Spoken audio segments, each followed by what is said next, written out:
Tinalakay nga po ng Presidential Anti-Organized Crime Commission o PAOK ang isang pogo hub na naman sa umano'y pinatatakbo ng mga Koreano sa lungsod ng Pasay.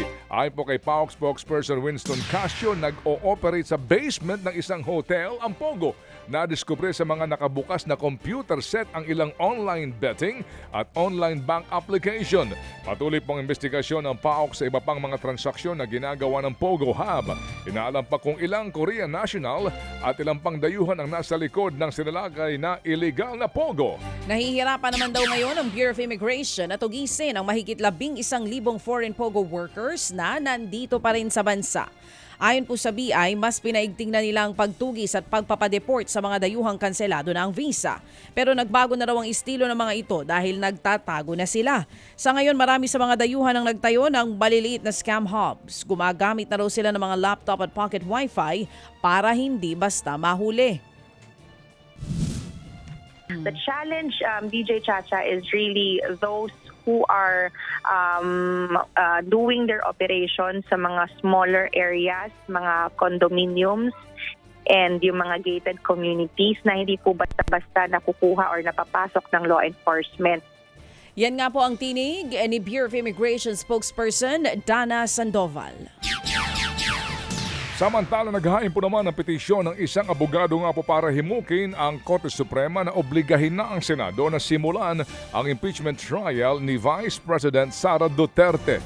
Sa inihaing petisyon for mandamus ni Attorney Catalino Henrillo Jr., kanyang iginigiit na obligado ang Senado na umpisahan kaagad ang impeachment trial dahil nga sa katagang forthwith proceed na nakalagay po sa probisyon ng ating saligang batas kaugnay po sa proseso nga ng impeachment. Unang nga sinabi po ni Senate President Chis Escudero na sa Hulyo pa nila. That's July 28.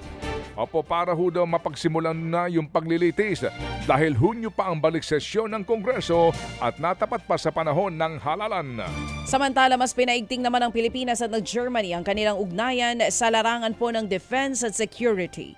Mismong sa AFP Chief of Staff General Romeo Bronner ang nakipagpulong kay German Defense Forces Chief General Christian Brower.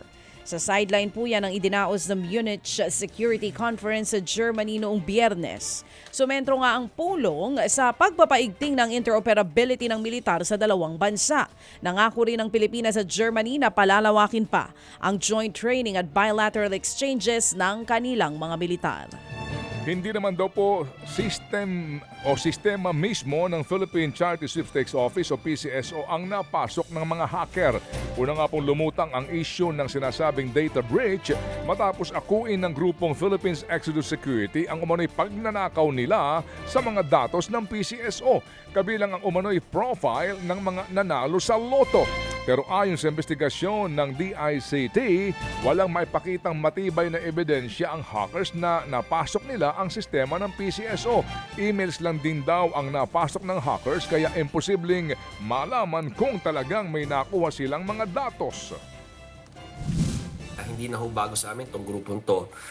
Nag-claim din ho sila na kapag nakapag-hack sila ng mga systems ng PNP before, no 2024.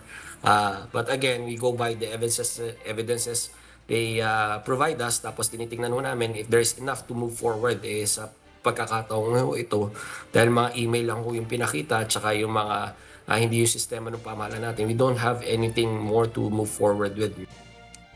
Yan po ang tinig ni DICT Assistant Secretary Renato Paraiso.